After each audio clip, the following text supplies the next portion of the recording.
السلام علیکم ورحمۃ اللہ وبرکاتہ۔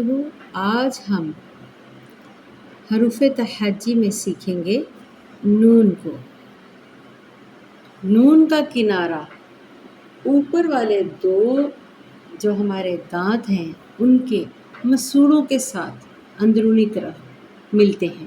آپ اس کو محسوس کریں اور پھر پڑھیں نون۔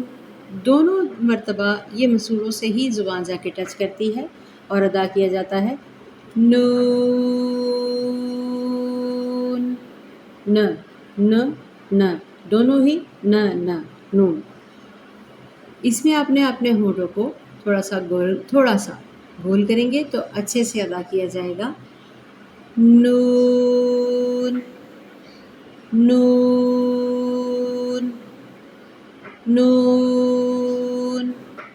اور اچھی اور خوبصورتی یہ ہے کہ نون ادا کیا جائے، نون نہیں ادا کرنا، ٹھیک ہے؟ اس کو مزید غنّے میں نہیں لے کے جانا، نون نہیں پڑھنا، نون۔ کلیئر؟ نون نون